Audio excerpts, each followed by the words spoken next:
জীবন রহস্য প্রতি শনিবার সন্ধ্যে 6টায়। জীবন রহস্য অনুষ্ঠানে আপনাদের সবাইকে স্বাগত জানাচ্ছি। আজকে জীবন রহস্য অনুষ্ঠানে কিন্তু আপনাদের পছন্দের একটা বিষয় আসছে। কথা বলে marriages are made in heaven. সত্যি স্বর্গে বিয়ে ঠিক হয় কিনা আমরা জানি না, আমরা জানি না নরকেও বিয়ে পৌঁছে যায় কিনা, স্বর্গ নরকের মাঝখানে হয়তো বা বিয়ের অবস্থান। আজকে আমাদের পণ্ডিত শ্রী শ্রী কল্পতরু এই বিষয়ে বলবেন, বিবাহ এবং বিচ্ছেদ সম্পর্কিত বিষয় নিয়ে। পণ্ডিতজিকে স্বাগত জানাচ্ছি আমাদের আজকের এই অনুষ্ঠানে। হরি ওম হরি ওম। নমস্কার জয়ন্তদা, নমস্কার সব বাংলার পালসের দর্শক বন্ধুদের। এই যে আজকের যে সাবজেক্টটা বিবাহ, তারপরে বিচ্ছেদ, আগে বিবাহ হবে তবে তো বিচ্ছেদ। একটা আমাদের শাস্ত্রে বলাই আছে, জন্ম, বিবাহ, মৃত্যু, এই তিনটেই কিন্তু বিধানের হাতে। বিধান বলতে গেলে ঈশ্বর, তাই তো? অবশ্য অনেক কেউ ঈশ্বর মানবে কি মানবে না তার তো ব্যাপার না, কিন্তু সাম পাওয়ার ইজ দেয়ার। সেটা সৃষ্টি হোক, যাই হোক, আমরা অনেক কিছু বিজ্ঞান করি, কিন্তু বিজ্ঞানের উপরে এই সৃষ্টি, এই প্রকৃতি কিন্তু আমাদের ভগবান। এই পঞ্চ দেবতা বলুন, পঞ্চতত্ত্ব বলুন, যাই বলুন। তো এই বিবাহ আর বিবাহ বিচ্ছেদ, প্রথম কথা যে হচ্ছে, যখন এটা অলমাইটি গড আমাদের পাঠিয়েছেন কি বিবাহ কার সাথে হবে কি হবে না। বিয়ে হওয়ার পর আজকালকার দিনে সবচেয়ে বড় জিনিস যেটা দেখা যাচ্ছে এখন, ম্যাক্সিমাম দেখা যাচ্ছে বিচ্ছেদ, তাই তো?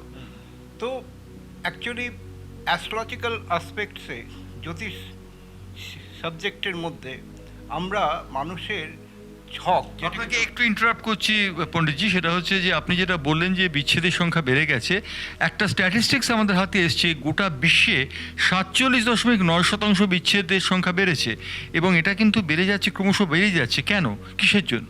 দেখুন, এটা বেড়ে যাচ্ছে কেন, এর উপরে আমরাও কিন্তু গবেষণা করছি। আমরা আসলে দর্শক বন্ধু মনে রাখবেন, এই যে বিবাহ বিচ্ছেদের যে ব্যাপারটা, মেন হচ্ছে কি, প্রথম যেটা হচ্ছে কি, আমাদের অ্যাস্ট্রোলজিক্যালি আসপেক্টসে যে গ্রহের যে অবস্থান আছে তার উপর নির্ভর করে। ইভেন দ্বিতীয় কথা যেটা হচ্ছে, প্রতি 42 বছর অন্তরে আমাদের যে গ্রহ গোচর, যে আমাদের যে ব্রহ্মাণ্ডে যে আমরা যে আপনাদের যে প্ল্যানেট যে আছে, আমরা 9টা প্ল্যানেট বলি, তার মধ্যে 7খানা প্ল্যানেটকে আমরা দেখতে পাই, আর 2টো রাহু আর কেতু হচ্ছে শ্যাডো প্ল্যানেট। আর এই যে শ্যাডো প্ল্যানেট যেটা হয়, এটা শ্যাডো প্ল্যানেট যে গ্রহণ যে হয়, সূর্যগ্রহণ আর চন্দ্রগ্রহণ, এর জন্যই কিন্তু এটা সম্ভবপর। তো ব্যাপারটা কি হচ্ছে কি, এই যে বিবাহ বিচ্ছেদের যে ঘটনাটা বাড়ছে, সেটা আমাদের এটা অ্যাস্ট্রোলজিক্যাল যে গোচর, যে প্ল্যানেটের যে পজিশন আছে, সেটা এটা এক একটা সময় দেখবেন বাড়বে আবার কমবে কিন্তু।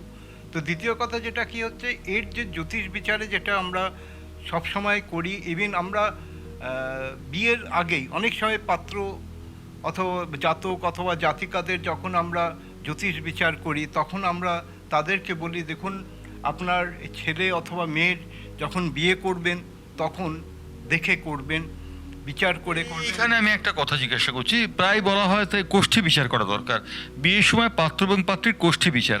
এই কোষ্ঠী বিচার কি খুব আবশ্যিক ব্যাপার?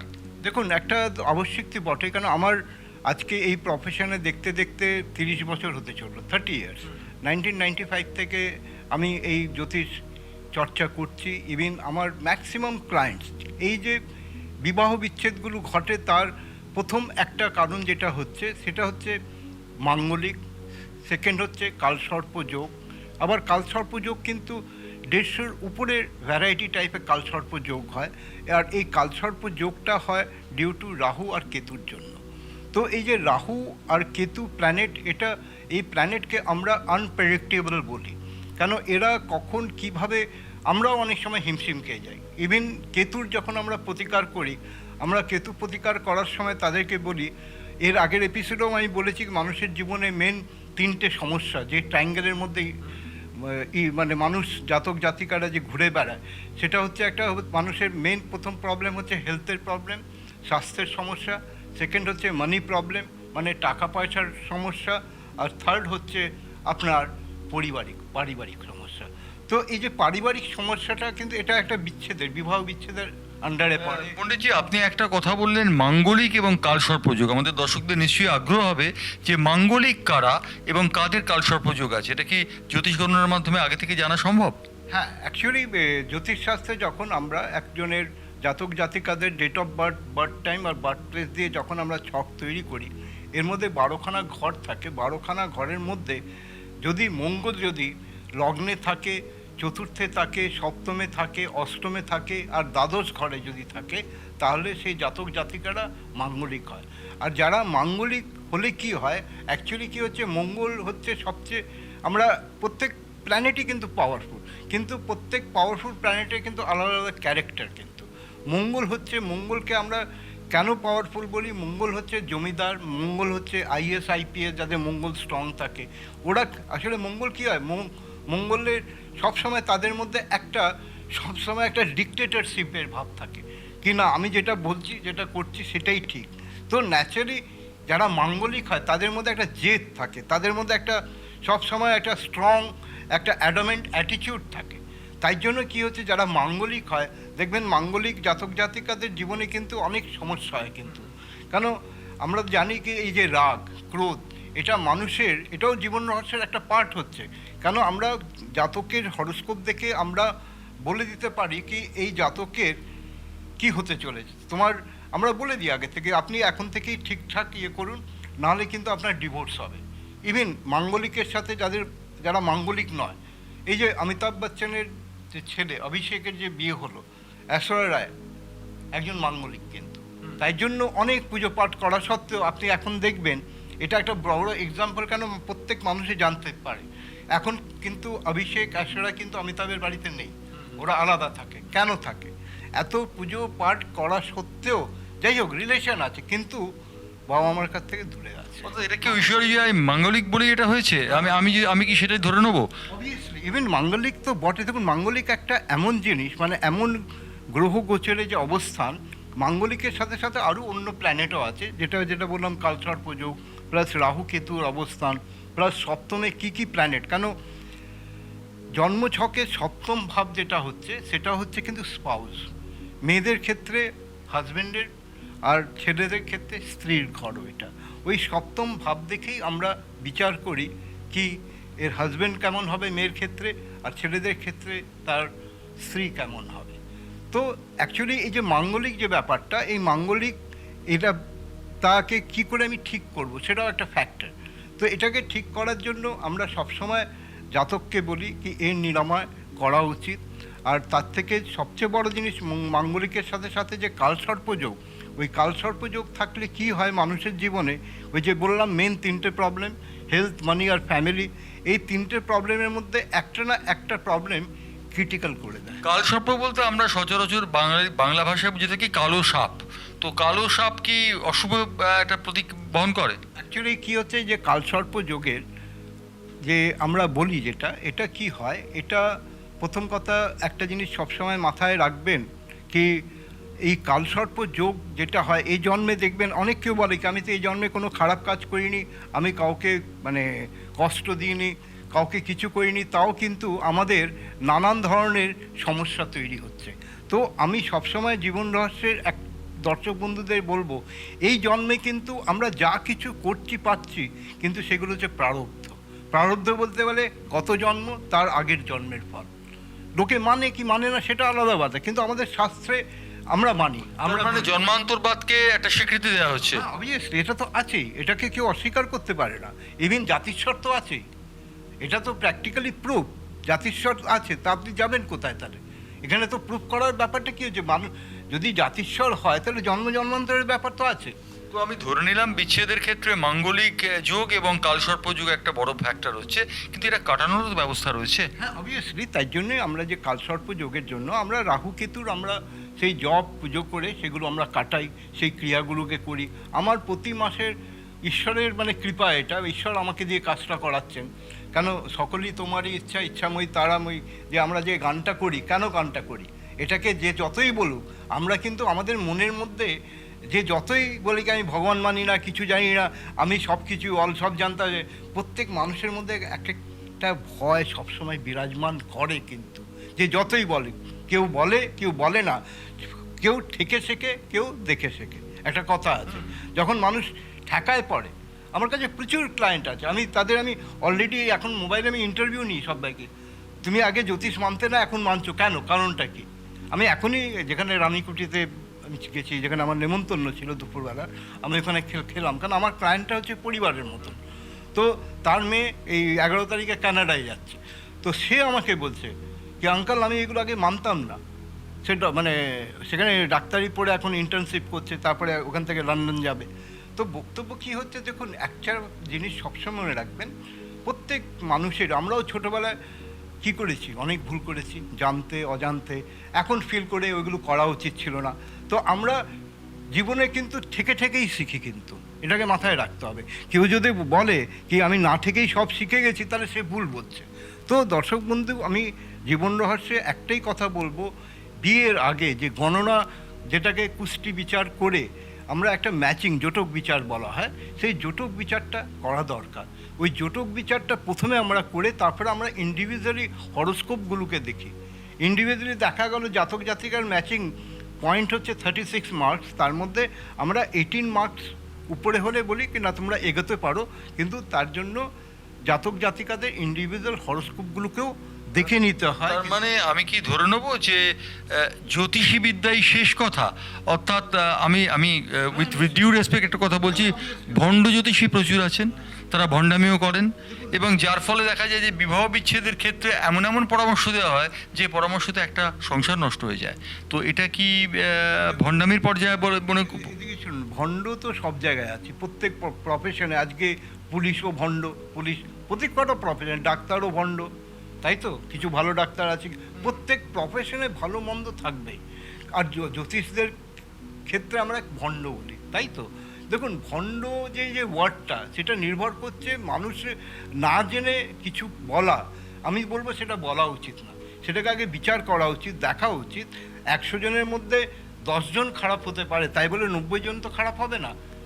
90 জন খারাপ হলেও 10 জন তো ভালো আছে। আপনি উল্টো দিক থেকেও দেখুন। তো আমার বক্তব্য হচ্ছে কি, জ্যোতিষশাস্ত্র এটা একটা অনেক বড় বিজ্ঞান, ইভেন এর একটা বিশাল মানে কি বলবো ক্ষেত্র আছে। সেই ক্ষেত্রের মধ্যে যদি আমরা স্টাডি করি, কারণ আমি বারবার বলি যে জ্যোতিষ কিন্তু হচ্ছে, জ্যোতিষশাস্ত্র হচ্ছে বেদের কিন্তু চোখ, বেদের চোখ। বেদকে তো কেউ ইগনোর করতে পারে কি, অমান্য করতে পারে? পারবে না, কখনো পারবে না। যে জয় বলো, আমাদের অরিজিন বেদ কিন্তু জার্মানির থেকেই কিন্তু আজকে যত কিছু সৃষ্টি হয়েছে। আজকে যে পঞ্জিকা কি আজকের ব্যাপার? নাসা তার আগে আমাদের ঋষিমুনিরা সব যা গবেষণা করে দিয়ে গেছেন, লিখে দিয়ে গেছেন, সেটাকে আসুক, আমার কাছে সেই প্রমাণ আছে। কিন্তু আসলে কি কেউ আসে না, কেন জানে কি আমার কাছে আসলে আমি সেই ডকুমেন্টস দেখাবো। আর আমি প্রথম কথা হচ্ছে, আমি সে প্রচার করি না যে আমি শ্রেষ্ঠ জ্যোতিষী, আমি গোল্ড মেডেলিস্ট। আপনি আমার কিন্তু কোনো প্রচার পাবেন না, কিন্তু জানতে তো আপনি জানেন।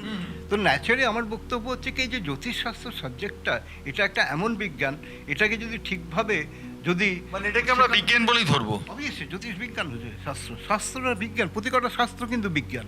তো এটাকে যদি ঠিকভাবে স্টাডি করে যদি মানুষকে শেখানো যদি হয়, দেখুন আজকে কিন্তু সবচেয়ে বেশি এই জ্যোতিষ নিয়ে মাতামাতি কিন্তু পশ্চিমবঙ্গে হয় কিন্তু, এটাকে আপনি অস্বীকার করেন, কিন্তু কোনো ভালো ইনস্টিটিউট আপনি পাবেন না, সব বেকার ইনস্টিটিউট। কিছু মনে করেন টাকা দিয়ে সব সার্টিফিকেট দেয়, সার্টিফিকেট নিয়ে বলে আমি গোল্ড ইয়ে করেছি। অবশ্য এটা আমার বলা উচিত নয়, কিন্তু আমি কেন বলছি, যেটা বাস্তব। কেন আমি যদি কোনো খারাপ জিনিসের বিরুদ্ধে, যদি অন্যায়ের বিরুদ্ধে যদি আমি কিছু না বলি, তাহলে মনে করবে আমিও সেই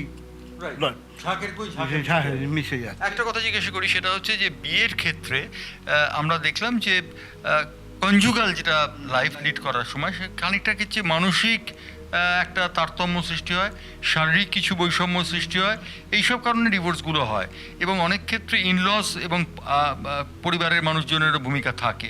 তো এইগুলো ইরাডিকেট করার জন্য কোনো ব্যবস্থা কি রয়েছে? দেখুন, একটা জিনিস বলে রাখি, এই যে জ্যোতিষশাস্ত্রে যে আমরা যে 12খানা রাশি, 12খানা ঘর কিন্তু 12খানা ভাবকে রিপ্রেজেন্ট করছে। 12খানা ভাব মানে লগ্নটা মানুষের পার্সোনালিটিকে রিপ্রেজেন্ট করে। সেকেন্ড হাউস হচ্ছে রিপ্রেজেন্ট করে এর কত টাকা পয়সা আসবে, টাকা পয়সা রাখতে পারবে কি পারবে না। থার্ড হাউস হচ্ছে ফ্রেন্ডস অ্যান্ড রিলেটিভস, তার সাথে কেমন রিলেশনস থাকবে। ফোর্থ হাউস হচ্ছে প্যারেন্টস, ফোর্থ হাউস দিয়ে আমরা জাতকের বাবা মাকে আমরা বিচার করি। ফিফথ হাউস হচ্ছে ক্যারিয়ার অ্যান্ড ইস্যু, পঞ্চম ভাব। সিক্সথ হাউস হচ্ছে রিপু মানে হচ্ছে পঞ্চেন্দ্রিয় প্লাস মন, রিপু সরল রিপু যেটাকে বলা হয়। তো মানে ইনার রিপু যাকে আমি মানে একটা জাতকের হরস্কোপ দেখে সে যতই বলো ওর ইনার ক্যারেক্টার কী আমরা বুঝতে পেরে যাই, কিন্তু আমরা বলি না বেশি, কেন ন্যাচারালি প্রত্যেক মানুষের একটা সম্মান আছে, আমরা সবসময় প্রত্যেক মানুষের সম্মান বজায় রেখে সেই কাজগুলোকে করে থাকি। 7th হাউস হচ্ছে স্পাউজের, বললাম একটা মেয়ের হরস্কোপে 7th হাউস দেখে আমরা বলে দেবো এর বিয়ে কেমন হবে, কেন হবে, কিভাবে হবে, কি সমস্যা আসতে পারে। তো আমাদের জ্যোতিষশাস্ত্রের কাজ হচ্ছে আমরা মানুষের ডেস্টিনিকে কখনো চেঞ্জ করতে পারি না, যেটা আমি বারবার বলি।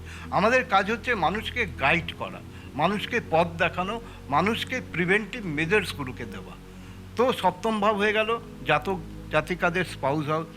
অষ্টম ঘর হচ্ছে মারু, ওটা হচ্ছে আয়ুর ঘর, প্লাস ওতে আমরা প্রারব্ধটাকেও দেখি। নবম ঘরটা হচ্ছে, নবম ভাবটা হচ্ছে ভাগ্য, ফরচুন, মানে এই জাতক জাতিকার ভাগ্য কেমন।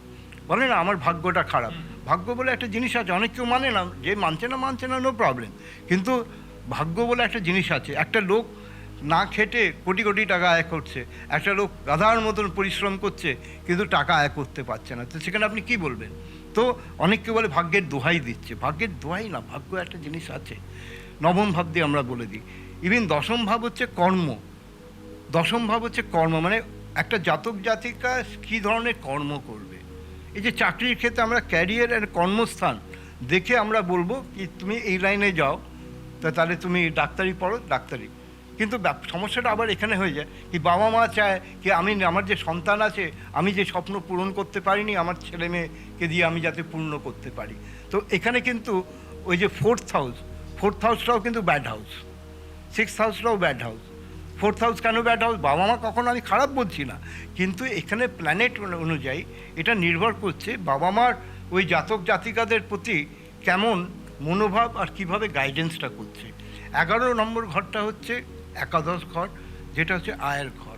আয়ের মানে ইনকাম, ইনকাম মানে লোকে বুঝবে খালি টাকা, ইনকাম মানে খালি টাকা নয়, ইনকাম মানে হচ্ছে মানুষের যে তিনটে যে সমস্যা বললাম, ওই হেলথ, মানি আর ফ্যামিলি, ওই তিনটের ইনকাম। আর 12th হাউসটা হচ্ছে ব্যয়ের খরচা, মানে একটা অনেকে বলে গুরুজি আমি টাকা রাখতে পারছি না, ওইটা কিন্তু ওই দ্বাদশ ঘর, ওই তিনটে জিনিসের খরচা। কারোর হেলথ খারাপ, শরীর অসুস্থ, কারোর পারিবারিক সমস্যা, ওই পারিবারিক সমস্যায় আমরা ওই সপ্তম ঘরটাকেও দেখি, 12th হাউসটাকেও দেখি। তো অ্যাকচুয়ালি এগুলো আমরা দেখে বলতে পারি কি না আপনি এভাবে এগোন, নাহলে কিন্তু বিবাহ বিচ্ছেদ হতে পারে। কিন্তু আমাদের কাজ হচ্ছে মানুষকে সাবধান করা, আমরা কিন্তু আটকাতে পারি না, আমরা ঈশ্বর নয়। আমরা মোটামুটিভাবে এই পর্বে যেটা বিষয়টি আলোচনা করলাম দেখে মনে হচ্ছে যে জ্যোতিষীরাই হচ্ছেন জীবনের নিয়ন্তা। জ্যোতিষীরা কি সব বলে দিতে পারেন? দেখুন জ্যোতিষরা সব দেখুন এখানে আমি আরেকটা এক্সাম্পল দিই, এটা নিয়েও আমি চর্চা করেছিলাম। এই যে আমরা যে রামায়ণে পড়ি, রামায়ণে শ্রী রামচন্দ্রের যে বনবাস হয়েছিল তখন তো ঋষি বশিষ্ঠ বিশাল ঋষি, আমাদের যত ঋষিমুনি, জ্যোতিষশাস্ত্র আগেকার দিনে গুরুকুলেও জ্যোতিষশাস্ত্রটা হচ্ছে প্রাইম শাস্ত্র, এটা বেসিক। কারণ জ্যোতিষের শিক্ষার দ্বারাই মানুষ নিজের জীবনকেও অ্যানালিসিস করতে পারবে, ধাপে ধাপে করতে পারে। ঋষি বশিষ্ঠ থাকা সত্ত্বেও রামচন্দ্রর বনবাস হলো কেন, এটাও তো ভাববার ব্যাপার আছে। তো ঋষি বশিষ্ঠ সেখানে বলেছেন আমি জানতাম, কিন্তু ওই বিধির বিধানকে আমি তো খণ্ডাতে পারি না, যেটা নিহিত হয়ে আছে, সেই নিহিত জিনিসটাকে আমি যদি বাধা দিই তাহলে আমার ক্ষতি হবে। কারণ ইভেন তন্ত্রক্রিয়ায় আপনি দেখবেন যারা তান্ত্রিক হয়, যারা নেগেটিভ অ্যাপ্লিকেশনস করে, তাদের আপনি চেহারা দেখলেই বুঝতে পারবেন কি ইজ দ্য তান্ত্রিক, কারণ face is the index of mind. এটা নিয়ে আমি একটা জীবন রহস্য করেছি, সিরিজ করলাম, ফেস রিডিং, মুখ দিয়ে যাচ্ছে না, তাই তো। তো ব্যাপারটা কি হচ্ছে কি এই জ্যোতিষশাস্ত্র সব কিছু বলা যায় ইন দ্য সেন্স আমরা বলতে পারি, চেষ্টা করি। ইভিন অনেক কিছু মাঝে মাঝে আসে, কারণ আমার কাছে একটা কেস এসেছিল কি এই যে কনজুগাল লাইফে মেয়েদের আর হাজব্যান্ড ওয়াইফের ডিভোর্স হয়েছে, যেহেতু ওদের ছেলের কনজুগাল লাইফের দিকটা একটু ভুল দিক ছিল, তো ন্যাচারালি অনেক কিছু বলা যায় না সামনে, দর্শকের সামনে, এগুলো পার্সোনাল ব্যাপার। তো ন্যাচারালি সেই বিচারগুলোকে আমরা অনেক সময় নতুন নতুন কেস স্টাডিজ আছে, আমরা স্টাডি করি, আমরা তখন গণনা করি কেন হচ্ছে, কেন খালি প্ল্যানেটের পজিশন ওয়াইজই নয়, নক্ষত্র আছে, 27খানা নক্ষত্র আছে, প্লাস এছাড়া দশা মহাদশা প্লাস তার সাথে গোচর ফল, মানে present position of the planets কোন অবস্থায় আছে কেন। অর্থাৎ আমরা জীবন রহস্যের এই পর্বে শুনে নিলাম বহুল প্রচারিত সংবাদপত্র যদি দেখেন কে চাকরি চাই, অর্থাৎ কেন্দ্রীয় সরকারি চাকরি চাই, কিংবা উজ্জ্বল গৌরবর্ণা রূপসী বিদুষী কন্যা চাই, তাহলে আপনি ভুল করবেন। কারণ জ্যোতিষশাস্ত্র আজকে আমাদের জীবন রহস্য অনুষ্ঠানে পণ্ডিত শ্রী কল্পতরু বললেন যে বিবাহ বিষয়টি কিন্তু ভাবার বিষয় এবং এটি নিয়ে চর্চারও বিষয়। আমরা এই বিষয়টি নিয়ে আরও আলোচনা করব আমাদের পরবর্তী শনিবারের পর্বে। তবে আজকে এই পর্যন্তই। ধন্যবাদ পণ্ডিতজি। ওকে, হরিওম হরিওম, নমস্কার জয়ন্তদা আর সব দর্শক বন্ধুদের হরিওম হরিওম। জীবন রহস্য প্রতি শনিবার সন্ধে 6টায়।